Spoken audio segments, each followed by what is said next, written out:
This video tutorial is going to cover Zbrush 2 and 3ds Max 7's new render detection feature. This is the Zbrush 2 interface. I'm only going to be covering Z-spheres and then painting deformations on the surface. I'm using a Wacom tablet for this. I want to go to the red ball. If you hover over it, Z-spheres. Create a Z-sphere. Then whenever you create something, the first thing you need to do is hit T or go up and click Edit. And what that does is this is now a three-dimensional object that I can edit and change. If you don't hit that, it's just a deformation on the canvas. It's not a 3D object anymore. I'm going to be making a little simple frog. I've got a drawing here in front of me to help me with proportions, but I didn't scan it in. If you want to be making a character that's symmetrical, you can hit X, and you can see the other circle that's going to be drawing at the same time. You can also get that by going to Transform and actually clicking on X for symmetry. And whenever you hold it over, it will show you that you've got the what you've got turned on. All right. So whenever a Z-sphere acts actually as a cube, if I hit the A key, it will show me the version of the model. The other shortcut that you need to know is D and Shift D. Shift D goes up the hierarchy, D goes down the hierarchy. Alright, so I'm going to be starting with this little frog. Whenever the two keys come together, you know you're on the symmetry plane. Now I'm going to hit W, and it changed from draw to move, so now I can be moving this thing out. I can hit A to preview my frog mesh. Go to scale. And all the shortcut keys are pretty similar to Max and Maya. W is move, E is scale, R is rotate.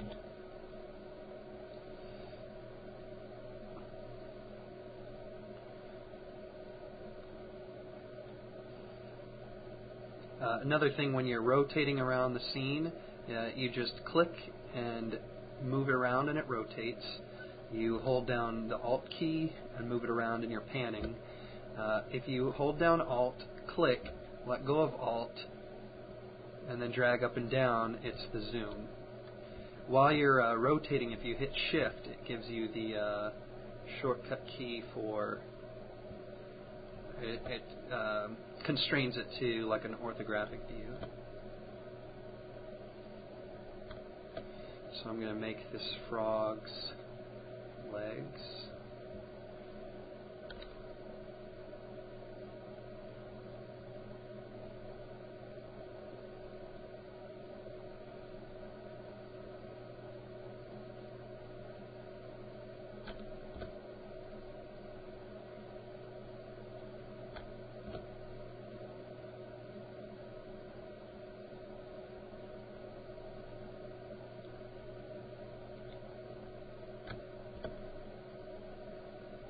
The bracket keys change the size of the brush,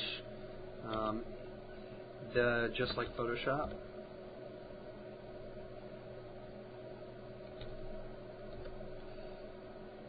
Now another cool thing is if you forgot to make enough Z-spheres, I want to insert one here, so you just click and it will make one for you in the middle.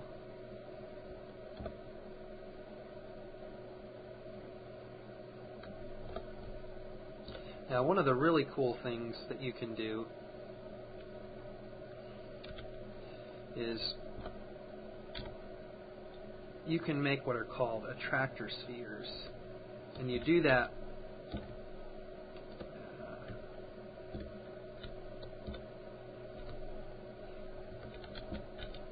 by Alt-clicking on the gray area in between the sphere.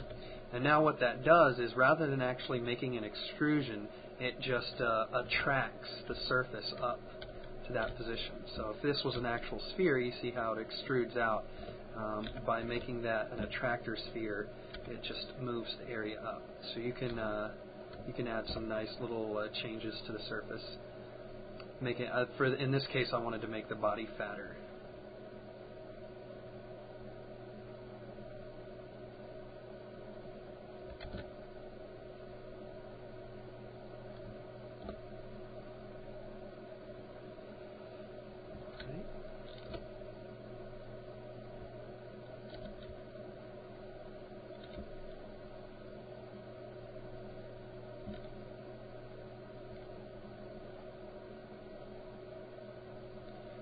make another attractor sphere. You have to go into draw mode and then alt-click. I should probably make another one on his stomach. And this program is so much easier to use with a Wacom tablet.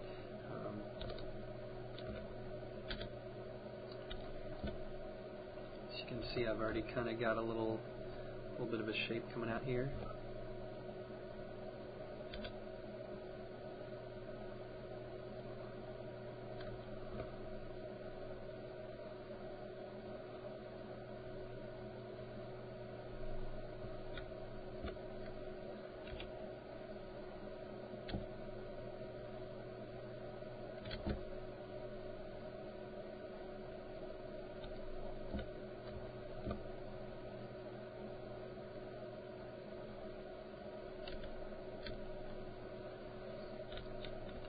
I'm going to go in and add toes to the feet.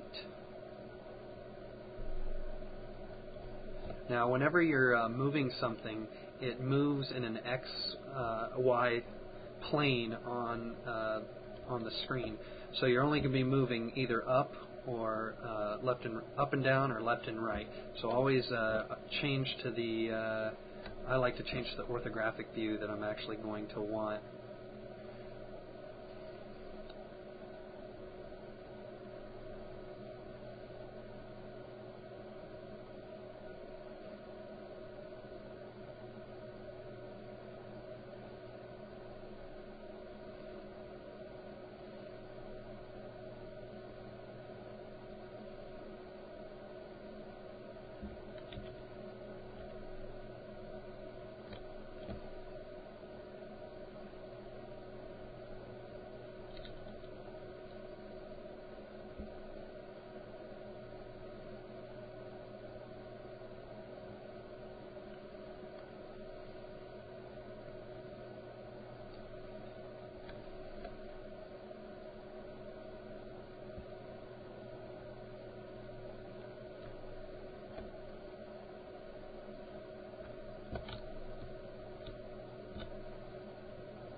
Zbrush has one of the weirdest interfaces ever designed by man.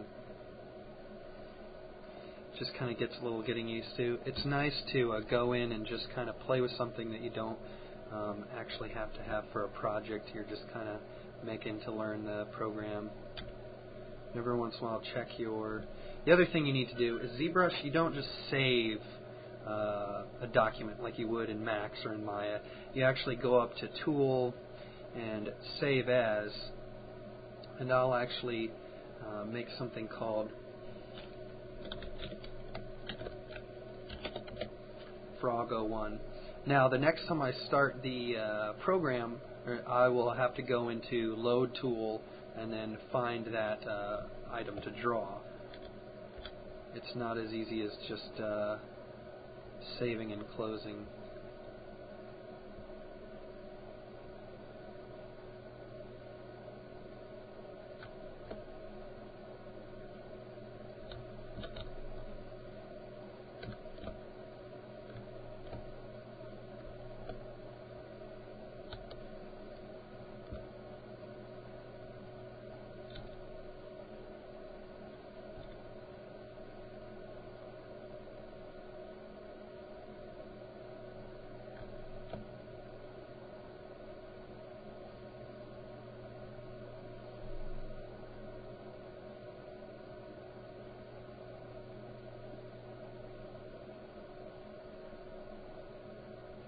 Another cool feature of ZBrush is if you know there's going to be an area where you want a lot of, you need like a ring of detail, like say the eyes, you can move a Z-sphere until it is actually inside the object.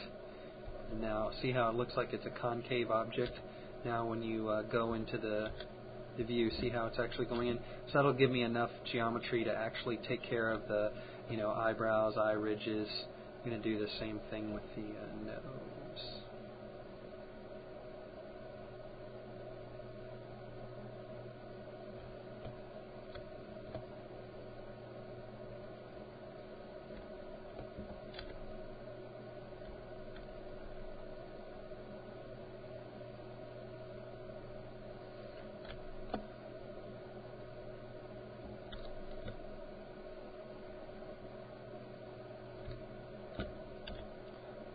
retractor sphere for size.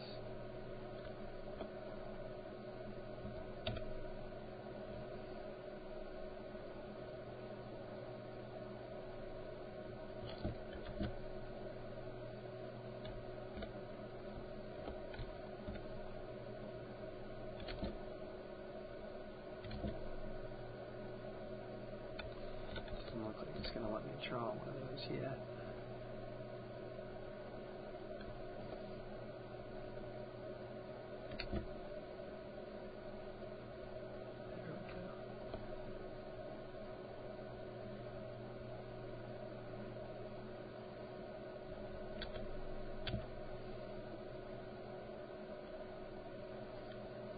One of the things I like about building something in Z-spheres as opposed to in Max is we've only been working for 10 minutes, but I've already got, you know, a rough model done.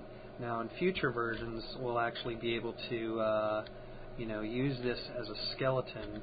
I don't know if any of you have actually downloaded the videos of the new features in ZBrush 3, but it should have a lot of new cool features that will make creating things in Z-spheres even more beneficial. For right now, one of the other things I really like is sometimes I'll get into a position where I can't really work on an area of the model that well because it's kind of pinched or whatnot, and by having the Z-spheres I can very easily just, you know, transform. I can rotate. I can go all the way back. At any point in time, I can go all the way back up in the hierarchy to the Z-spheres and repose something. These have a built-in IK where I can, you know, go in here and rotate things the way that they would actually rotate. You can't really do that in Max. I still like building a lot of my geometry in Max. But for geometry, like organic stuff, like creatures, I'm a big proponent of making everything in ZBrush.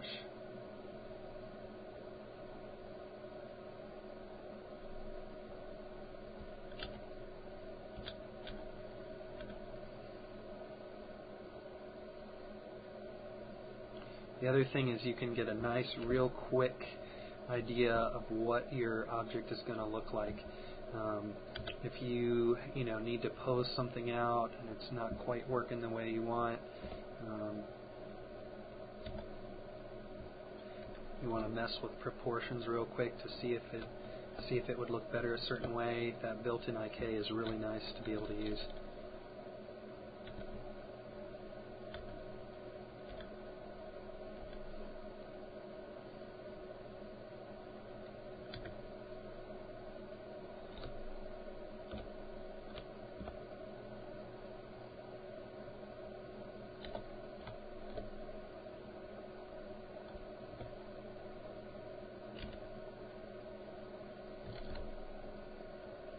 It doesn't look like I want to use either of these.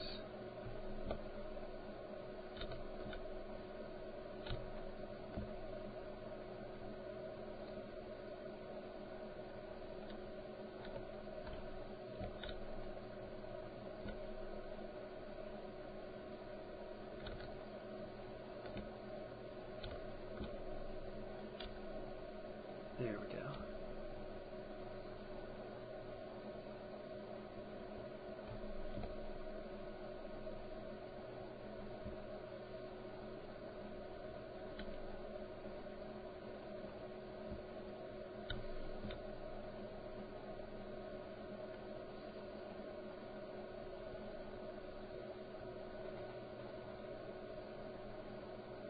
One of the features that I really like about ZBrush is the fact that I can go in and drag this arm all the way out and then slowly go in and refine it till it's closer to the size that I want. It's very, I guess I would say it's more fluid than Max in a lot of ways,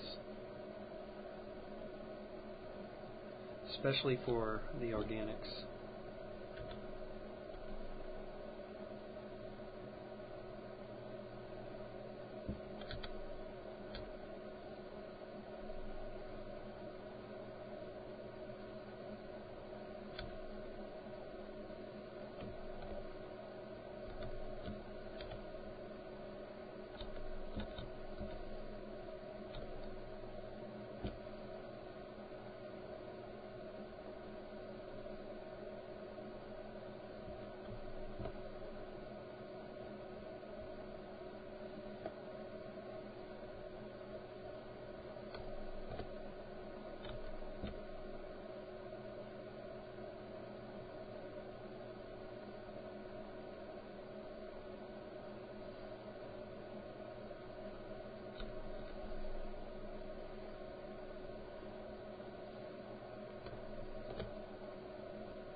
Now I'm going to pause for a second, and I'm going to build the rest of this real quick with Z-spheres. I've shown you the initial process of how it works. You've got draw, move, scale, and rotate. One of the things explaining about the hierarchy. So you can actually pick a Z-sphere and move that, and the parent and child Z-sphere stay still. If you click on the gray area above it, you get to move the Z-sphere below that chain and everything below that. Same deal with the scale. Same deal with the rotate. It's a really nice feature.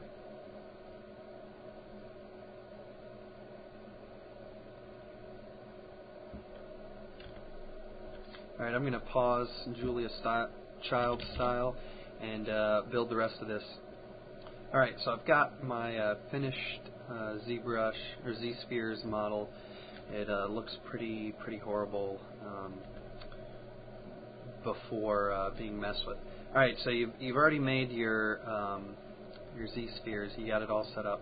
So you go to Tool. Now you've got two options. There's Unified and there's Adaptive Skin. I personally prefer to use Adaptive. I'm going to only give it a density of 4. What this is to be used for, every time you up it 1 in mesh density, it's 4 times denser. Each Z-sphere would only be a cube, and all the tubes would be 4-sided if it was only at 1. So what I can do is I've already kind of set this up. Let me navigate all the way up. So this would be density of 1. This is 2, 3, 4. And I know that I am going to put this on a 256 because of how small of an object it is, so I am not going to go any denser than 4. The other thing that needs to be mentioned is if you keep it around 4 or 5, you can still actually bring it into max and not have it crash. If you go to 6 or 7, you're going to need to be outputting the high poly straight into Melody or Orb or one of the command line interfaces, because you're going to get up into the millions. Normally on resolution 5 on a typical character, you're going to be looking around 100,000 polys, right around that. At 6, 4 times that, 200,000 polys. And then at 7, actually no, I think the last model I did when I was at division level 7, it was something like 7.6 million polys. And yeah, Max wouldn't even import it. So I'm just keeping this one to 4. So you go and you say you want density of 4. I leave these 2 unchecked. And these, you can just play around with the settings to see what you want. So I go to Make Adaptive Skin, and now when I hit A, I get a preview of it all the way down to 4. Now the stomach still looks really hideous. The face doesn't look anything like what I want. It's all pretty ugly. So I'm going to show you how to edit this thing. So I'm going to go all the way up to the squares. And one of the really cool features is you can hide things really easily. So you hold down Control and Shift, and you drag a box, and everything that's not in the box will get hidden. Now, if you hold down Control and Shift, start dragging the box, and then let go of Shift, it will hide everything in there. So every time you make a change, it gets propagated down to the levels below it. Now, I'm going to be moving these things, and one of the really cool things is the brush works like a soft select.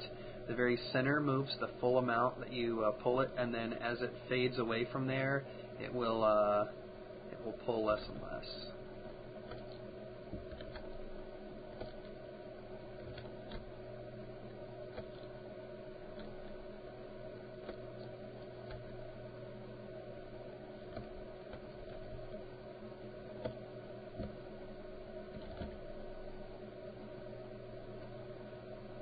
So I'm just going to go in and try and get this stomach a little bit more how I want it. You can also, when you go into Draw, this is the most typical brush that people who are using ZBrush use, and that's just when you draw, it pulls it out along the normals.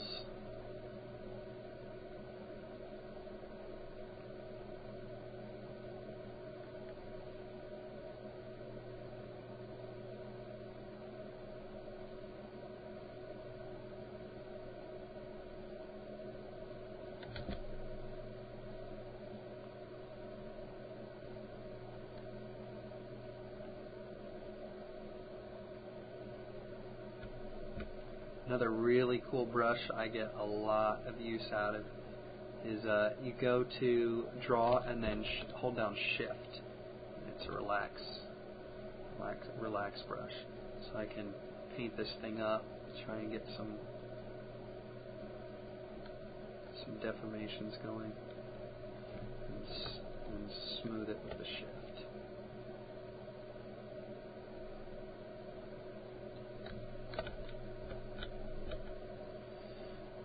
So the good thing to do is to just get your initial shape out using one of these high levels. Sometimes I'll even go all the way up to the highest level. And the really cool thing is that everything gets propagated down. You can edit it at any level and it will make the changes go down to those levels prior.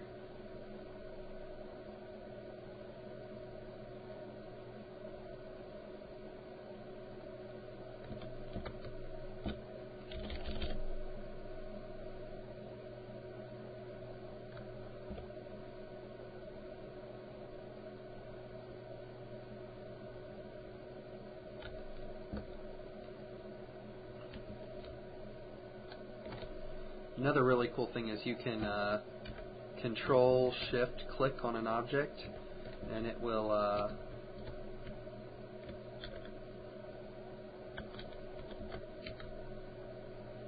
hide everything that is there we go.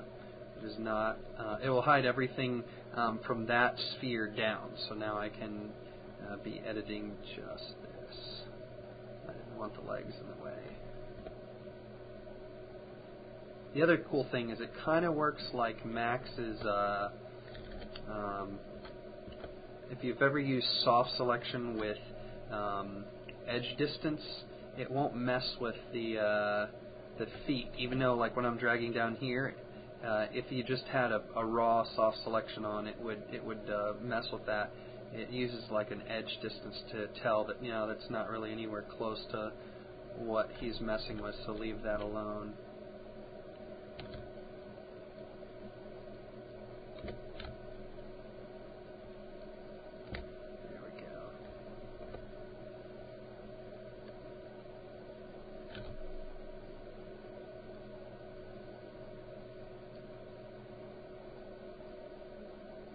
Kind of randomly clicking, hoping I get what I want.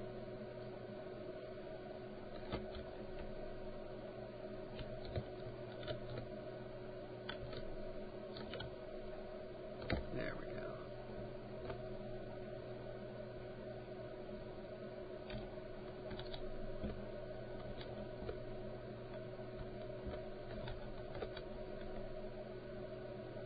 So right now I'm just kind of giving my general shape.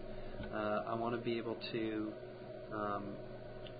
sculpt things in a little bit, but for right now it's just general shape.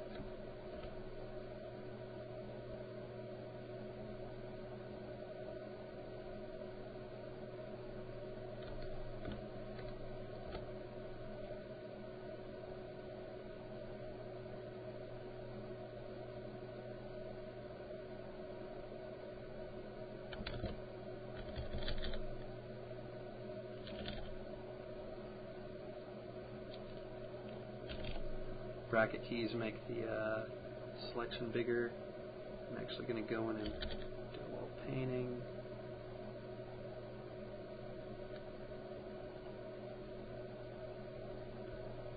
Shift key to relax it away. The other thing is if you want to paint a negative value, you just hold down Alt and it will paint down.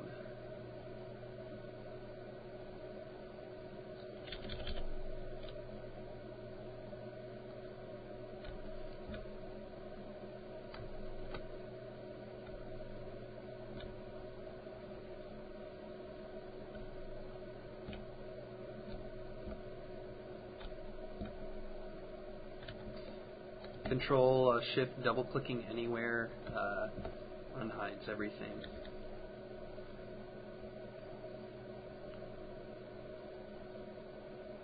So it's really cool how you can just go in here and mess with all types of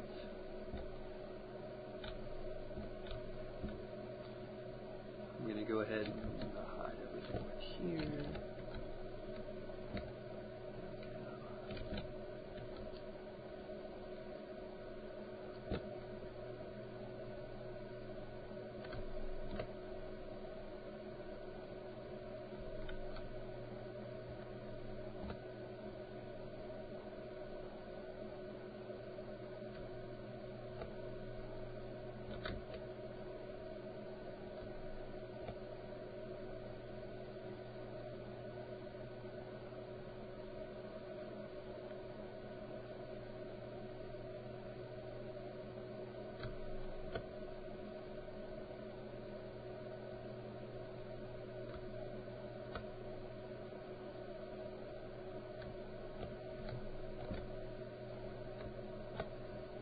One thing you might not, one thing I try and keep in mind is I don't want to go too far down too fast.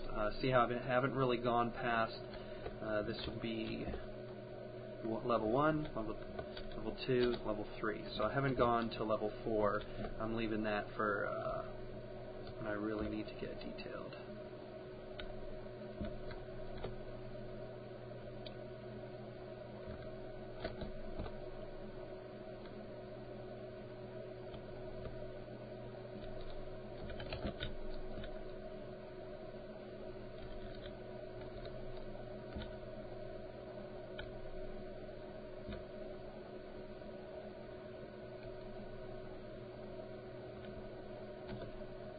I just said that, and now I'm going to go down.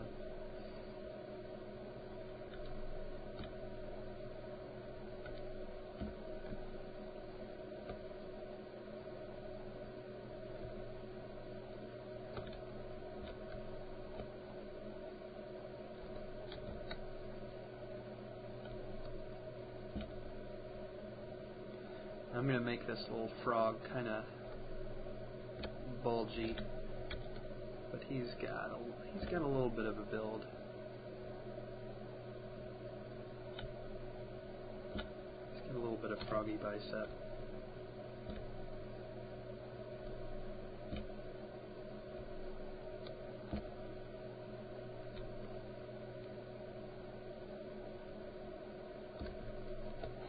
But one thing, this is where knowing your anatomy really comes in handy.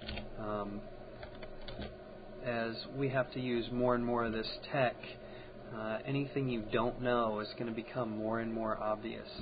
So this is a good time to brush up on your life drawing skills. You know, try and really know what you're doing. Now, I personally don't know if this is how frog's anatomy works, but it should be fun to do anyway. Another thing to keep in mind is that while this looks kind of chunky here in Zbrush, when you actually get smoothing groups placed on it in Max, it's going to look a lot smoother. So don't go too overkill, taking stuff you know, too dense in the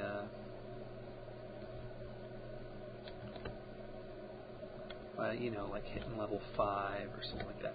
Now here's this is something I forgot to mention, and I'm going to go ahead and take this time to save my tool. Every time you save it, it's going to go back to Z-spheres, and then it'll be in the densest level. You go back. Z-spheres are just like cubes. They only have 6 sides. This Z-sphere right here has its back face, front face, left, and right face all taken up. The only other 2 ways to go would be the top or the bottom. Well, that's not where the finger comes out, so I made a Z-sphere right behind it for the 4th finger. If you are doing a hand, you'll have to do the same thing. This would be a 5-fingered hand. This would be the thumb, and the pinky would come out the other side. It's kind of a pain, but that's the only way that I know to do it. So the first thing I do is go in and kind of move it out, get it closer to the actual shape that I want of a frog hand.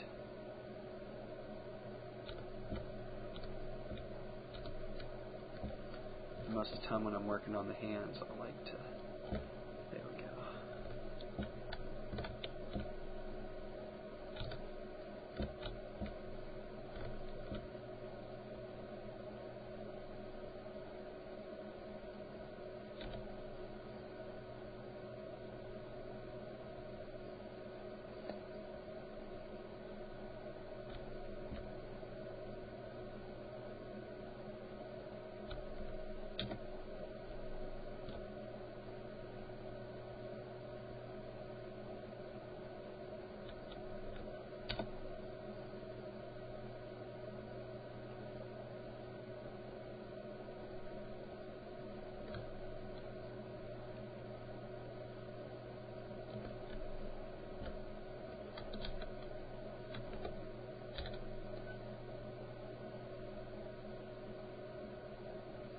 red dot represents what vert your cursor is hovering over.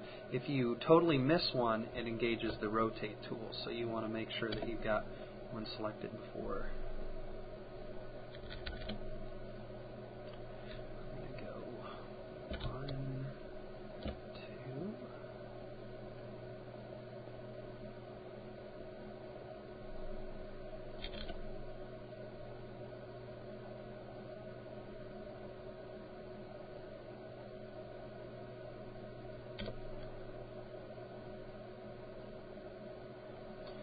Got some big frog toes.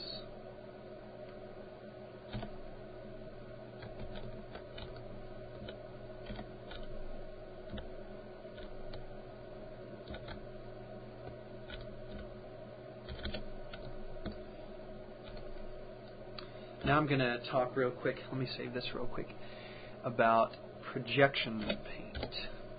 And what that does, if any of you have ever used deep paint, this is a perfect corollary. Let me hide this real quick.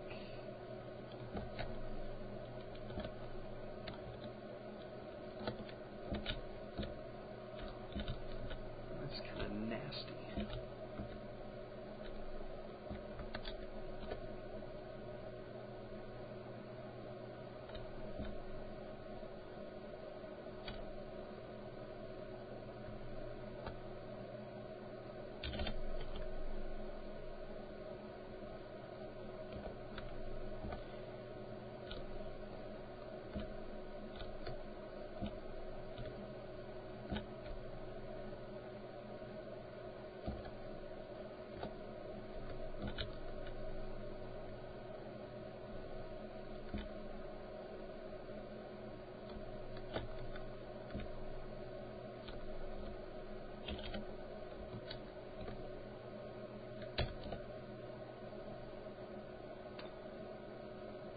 As soon as I get this fixed, I'm going to talk about projection paint.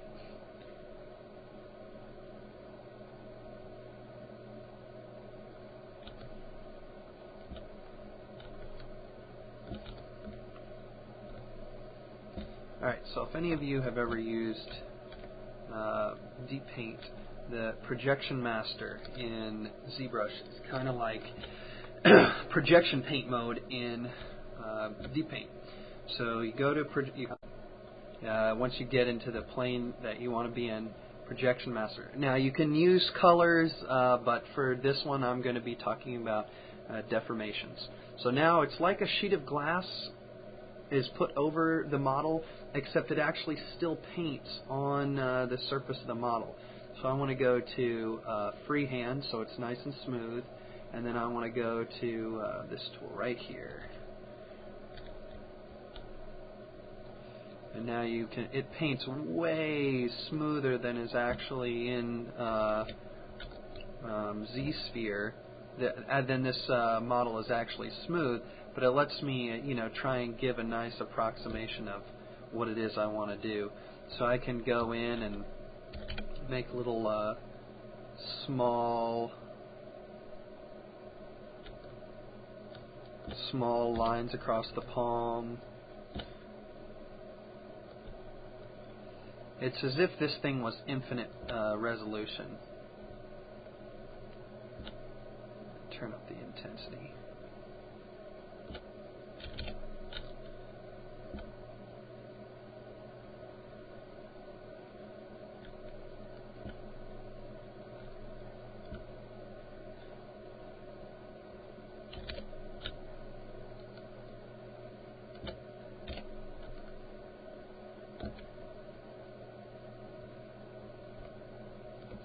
So then when I'm happy with what I've got, let me try one more tool.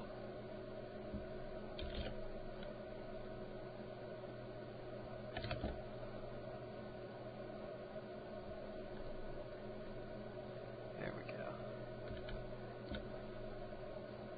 I hit pick up now, and it tries to get the closest it can to that what you just put on the screen. So it's not like it actually up-reses your geometry, but it helps you when you want to get something a little more precise than you feel like you can get with the traditional method.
Now, if this was actually for a project, I would obviously go all the way to completion to have it looking nice and smooth. But what I'm going to do for the sake of this tutorial is I'm now going to bring this object into Max. I showed most of the tools that I use. Let me go over a few others that I haven't yet.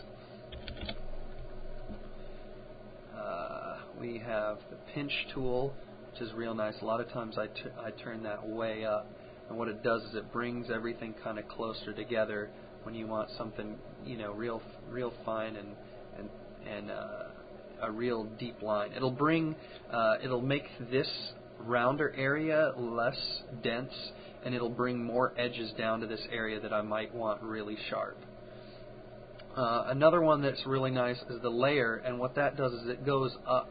It's actually editing on the layer above, so it's a way to get real smooth results without messing with the details you have on a lower layer. I know that one of my coworkers likes that one a whole bunch. The only other one that I use, actually those are the only ones I use, pinch layer. The standard one is the one that I use the most. You can just do so much with it.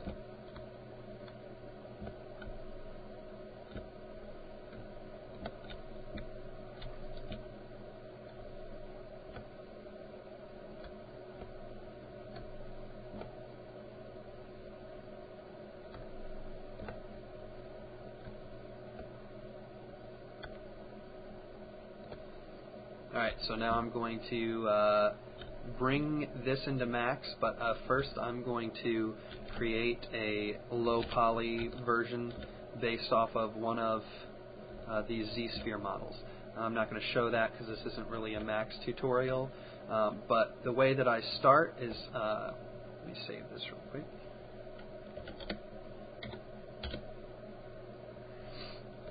Is I'll take a Z-sphere level that I think would be good, and I always wait until after the whole thing is sculpted. So I'll take one that I think is around the resolution that I want, like this one. And that's the other good thing about making something in Z-spheres, having this hierarchy, is that these look very similar to one another. One's just a lot lower poly. So I think this is probably the one I'm going to use right here. So I just do Tool, Export,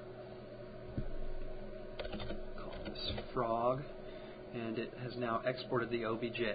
One of the cool things about Max 7 is that you can import OBJs. Here's the model inside of Max. When I brought it in, I had to rotate it 180 degrees, and also I had to join all of the objects together. It's still a bunch of sub-elements, so I have to grab all of the open edges, convert to vertex, and weld them. Another cool thing that you will need to use in ZBrush, especially if you bring in a super high resolution mesh, is the smooth modifier, and that lets you, without having to actually go in and select faces, is just add a smoothing group to the whole thing. It wouldn't have been hard to do on this, but if it was a several million poly mesh, it's nice to be able to do everything you can with the modifiers. The other thing you can do is if it's too high poly, and I'll do this later, is you can say display as a box. So now you can still move it around, you know where it is, but it's not making your machine chug because it's just displaying it as a box. So one other thing of note is that these fingers are just way too high poly. So sometimes what I'll do is I'll go in and I'll export the version even below this, the number 1 division, and I'll keep those hands because they're already 4-sided, and all of these are 6-sided, which is a bit overkill. So I'm going to do that now. So whatever resolution your tool is, when you export, that's what's actually going to be output. So I navigate with Shift-D down to the lowest level, export, call this one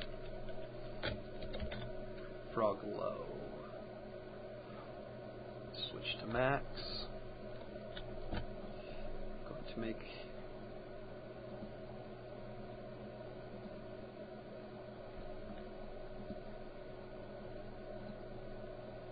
import Frog Low.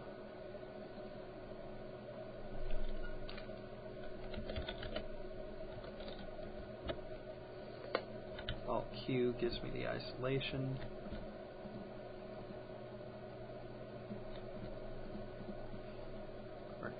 Poly, attach, attach, attach, attach.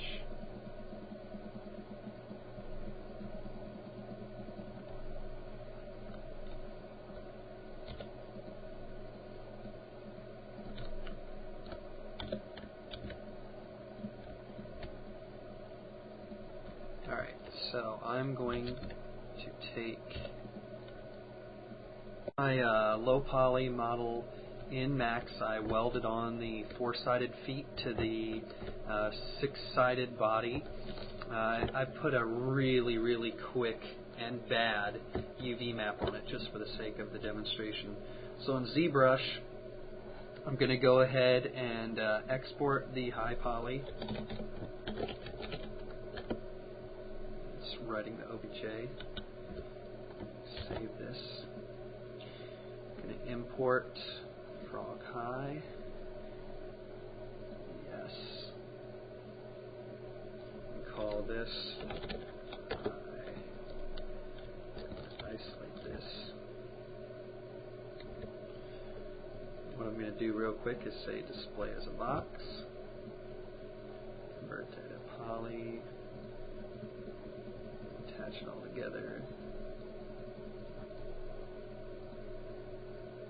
Going to put the smooth modifier on it. Going to select all open faces, convert to verts, and weld them. And then rotate it 180 degrees.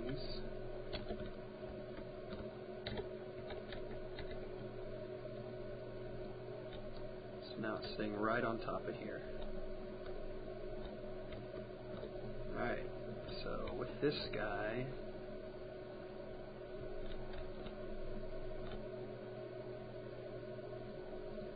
now I'm going to show you a cool trick. Let me hide high poly. Let me name it first. Hide that. Alright, so the UV mapping is unique on one side and it's being mirrored to the other. Now, there's a problem with that. When you go to generate the normals, see how, because these are two separate objects, there's that seam down the center? It's because the normals are facing like this. They're not average to be pointing straight up. So a cool way to get around that is you've got your second object. It doesn't have to be mirrored down the center. You just need 2 copies. One would be the all duplicated faces, and the other is the all unique faces. Line them up so they're right next to each other. You go to Edit Normals. And you can see how all of these are averaged and the ones along the seam are in a V shape. So you just go in and select them all. Set a threshold of 0.1 and say selected. You might have to put it up. Alright, so now they're facing straight up. Now I can collapse it, and it sticks. So you can see that it's still smooth as if it's one piece. So I'm going to delete the one half. Alright, now you hit 0 for the new render to texture dialog. And I want to enable the projection mapping. I want to turn off use cage. That's just personal preference of mine. I want to use the existing mapping. I don't want it to do an auto unwrap. Let me unhide the high. I'm going to pick the high poly. So now this one makes a cage to try and fit it in there. Now I'm not using the cage, but I like to do this anyway, is to go down to cage and hit reset, and it puts it back where it goes. Alright, so now I've got to pick what maps I want to be to render out. Now one thing you can do is set up a global illumination and get your nice light map out of the high poly at the same time as you get your normal map, which is a really cool way to do texturing because the lighting is all already baked in and it's really detailed as opposed to your low poly, which isn't. For now, I'm just going to do a normal map, so I added and said normal map. You can pick where it's going to put this. I'm going to just put it in my documents, save it. I wanted it to be a 256. And everything else looks like it's set up correctly. Render. Now because it's just a regular light in the scene, it doesn't look like anything. The targa that it just rendered out. I'm just looking at this in thumbs.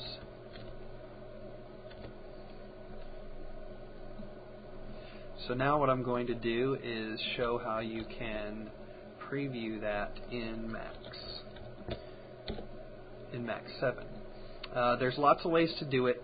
The way that I'm going to do it this time is I'm going to pick a DirectX 9 shader. I'm going to pick RT normal map. Click on that, you get a new option. I'll just use this default seafloor, and now I'm going to go to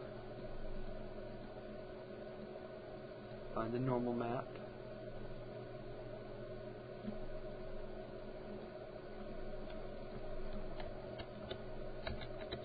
Now you can see it's got some pretty bad seams, but you can see it's displaying the nice high poly normal map on there from the much more detailed one.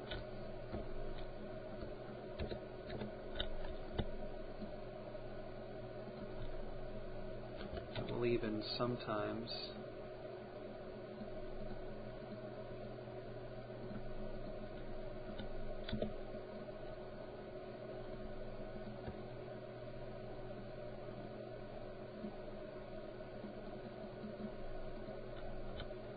to do after you've used an edit normals, so you got to put an edit normal back on it, grab everything and reset them. There we go. So now you've got the normal map displaying on the whole thing.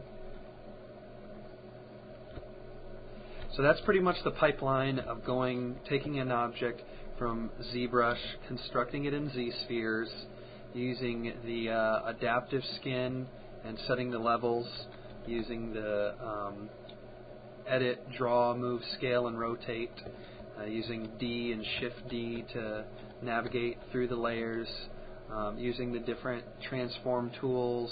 You can change the intensity, you can change the brush size with the bracket keys. When you're done exporting a couple of different levels to get your low poly in Max, setting up your low and high poly, and then doing your render to texture. I'm going to show real quick also how you would do a global illumination bake. So let me save this, and I'm going to step backwards to where it was still just.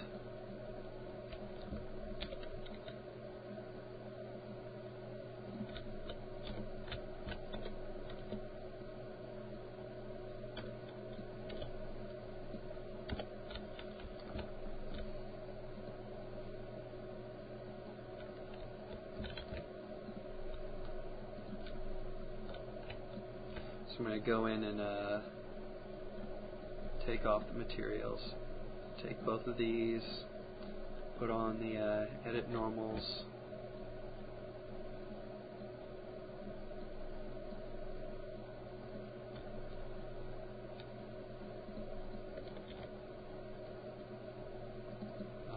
Alright, so I'm going to go and create a skylight. I'm going to go to Rendering, Advanced Lighting, and it's coming off the page, but you essentially want to pick Light Tracer. You can also go hit F10 to bring up the render scene and change to Light Tracer.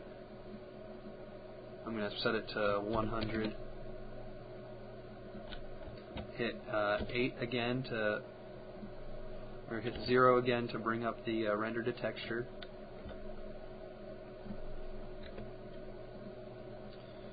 Alright, so it's still got all the settings from when I did the normal map. So now I'm going to add, in addition to the normal map, I'm going to add a lighting map. Still 256. So now I'm going to ask it to render, overwrite the files, and now it's going to render for me an actual nice.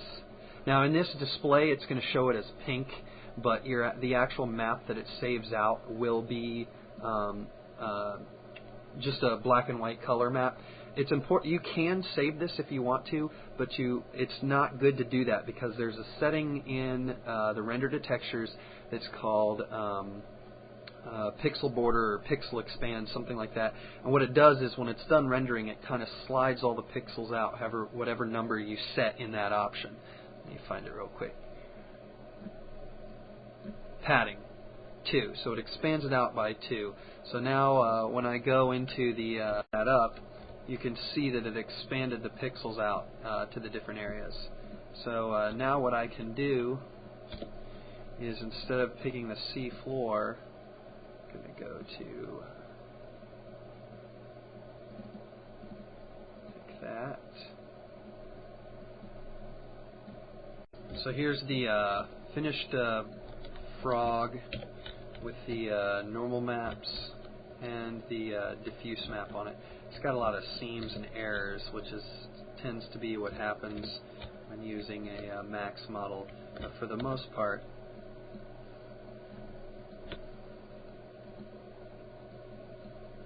there we go.